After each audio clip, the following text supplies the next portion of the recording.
നമ്മുടെ മുട്ടക്കറി ഇവിടെ റെഡി ആയിട്ടുണ്ട്.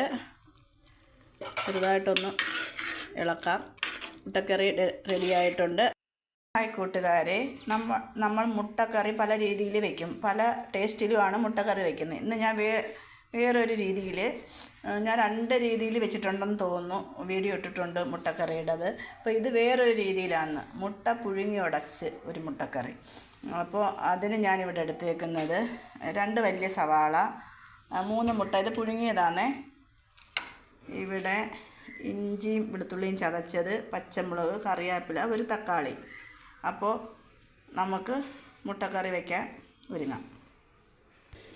മുട്ടക്കറി വയ്ക്കാൻ ഞാൻ മൺചട്ടിയാണ് എടുത്തേക്കുന്നത്. നമുക്ക് മൺചട്ടിയിലൊന്ന് വെച്ച് നോക്കാം. ഞാൻ ഇതുവരെ മൺചട്ടിയിൽ വെച്ചിട്ടില്ല മുട്ടക്കറി. അപ്പോൾ ഞാൻ ഇന്ന് മൺചട്ടിയിലാണ് മുട്ടക്കറി വയ്ക്കുന്നത്. ചട്ടി ചൂടായിട്ടുണ്ട്, നമുക്ക് കുറച്ച് എണ്ണ ഒഴിക്കാം. എണ്ണ ചൂടായിട്ടുണ്ട്, നമുക്ക് കടുകും 2 ഉലുവയും കൂടെ അതിനകത്തോട്ട് ഇടാം. കടുകൊക്കെ പൊട്ടിയിട്ടുണ്ട്, നമുക്ക് അരിഞ്ഞ് വെച്ചേക്കുന്ന സവാള ഇടാം. അത് നമുക്ക് കുറച്ച് ഉപ്പൂടെ ഇട്ട് കൊടുക്കാം. ഉപ്പിടുമ്പോഴത്തേക്ക് പെട്ടെന്ന് വാടും. ഇത് ഇളക്കി കൊടുക്കാം. ഇത് നന്നായിട്ട് വാടട്ടെ. നമുക്കിത് അടച്ച് വെച്ച് വേവിക്കാം. ചെറിയ തീയിൽ വേവിക്കാം. കുറച്ച് എണ്ണയൊക്കെ ഞാൻ ഒഴിച്ചിട്ടുള്ളൂ. അപ്പോൾ ഇത് നന്നായിട്ട് വേവണം. ഇവിടെ ഉള്ളി ഒരുവിധം വാടി വെന്തിട്ടുണ്ട്. ഇനി ഇതിനകത്തേക്ക് നമുക്ക് ചതച്ച് വെച്ചേക്കുന്ന ഇഞ്ചിയും വെളുത്തുള്ളിയും കൂടി ഇടാം. അതൊന്ന് വാടട്ടെ. എണ്ണ കുറച്ച് ഉപയോഗിക്കണമെന്നുള്ളവർക്ക് കുറച്ച് വെള്ളം കൂടെ ഇങ്ങനെ കുടഞ്ഞ് ഒന്ന് വാട്ടിയെടുക്കാം. എണ്ണയിൽ മാത്രമായിട്ടാണ് എങ്കിൽ കുറച്ചുകൂടെ ടേസ്റ്റ് വരും. ഞാനിപ്പം എനിക്ക് എണ്ണ കുറച്ച് ഉപയോഗിക്കുന്നതുകൊണ്ട് ഞാൻ കുറച്ച് വാടാൻ വേണ്ടി കുറച്ച് വെള്ളം കുടഞ്ഞ് ഇട്ടുണ്ട്. അപ്പോൾ എണ്ണയിൽ മാത്രമാണെങ്കിൽ കുറച്ചുകൂടെ ടേസ്റ്റ് വരും. ഞാനങ്ങനെ എണ്ണ കുറച്ചേ ഉപയോഗിക്കത്തുള്ളൂ. അതുകൊണ്ടാണ് ഞാൻ കുറച്ച് വെള്ളവും കൂടെ കുടഞ്ഞ് ഉള്ളി വാട്ടിയത്. ഇനി ഇതിനകത്തേക്ക് ആ പച്ചമുളക് കൂടെ ഇടാം. പച്ചമുളക് കൂടെ ഇട്ടിട്ടുണ്ട്, കറിവേപ്പിലയും കൂടെ ഇട്ടിട്ടുണ്ട്. ഒന്നുകൂടെ ഒന്ന് വാടട്ടെ. എണ്ണയിൽ നമ്മൾ വാട്ടുന്ന ഏത് സാധനമായാലും എണ്ണ കുറച്ച് ഉപയോഗിക്കണമെന്നുള്ളവർക്ക് എണ്ണ ശകലം എടുത്തിട്ട് അതൊന്ന് വാട്ടിയിട്ട് പിന്നെ കുറേശ്ശെ വെള്ളം ഒന്ന് കുടഞ്ഞു കൊടുക്കണം. കുടഞ്ഞ് വെള്ളം ഒഴിച്ചു കൊടുക്കൽ, കുടഞ്ഞിട്ട് അത് വാട്ടണം. അപ്പോൾ നന്നായിട്ട് വാടി വരും.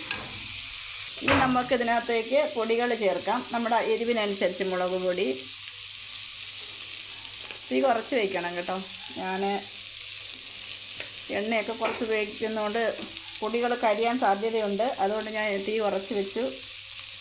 ആവശ്യത്തിന് മഞ്ഞൾപ്പൊടി, പിന്നെ കുരുമുളക് പൊടി.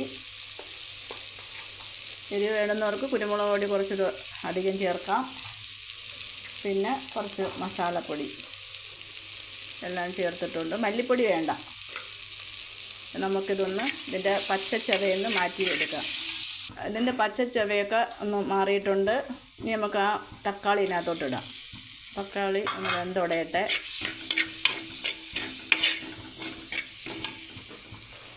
ഇവിടെ തക്കാളിയൊക്കെ നന്നായിട്ട് ഉടഞ്ഞ് ചേർന്നിട്ടുണ്ട്. ഇനി നമുക്ക് ഈ 3 മുട്ട ഞാൻ എടുത്തിട്ടുണ്ട്.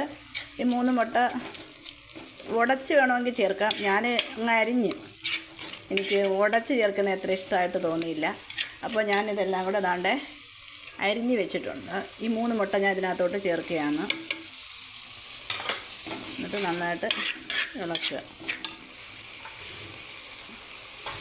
അരിഞ്ഞ് ചേർത്താലും ഉടഞ്ഞ് ചേരും, എന്നാലും ഞാൻ ഉടച്ചില്ല അങ്ങ്. അപ്പോൾ ഞാൻ ഇങ്ങനെ ചേർത്തിട്ടുണ്ട്. ഇനി നമുക്ക് ഞാനൊരു കുറച്ച് തേങ്ങാപ്പാൽ എടുത്തിട്ടുണ്ട്, തേങ്ങ. അപ്പോൾ ഞാനിതതിനകത്തോട്ട് ഒഴിക്കുകയാണ്.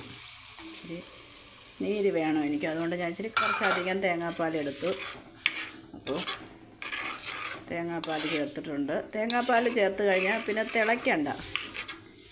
എനിക്ക് ചപ്പാത്തിയുടെ കൂടെ കഴിക്കാനാണേ. ഉപ്പൊക്കെ നോക്കട്ടെ. തിളയ്ക്കണ്ട തേങ്ങാപ്പാൽ ഒഴിച്ചാൽ. ഉപ്പൊക്കെ നോക്കി ഉപ്പൊക്കെ ഉണ്ട്.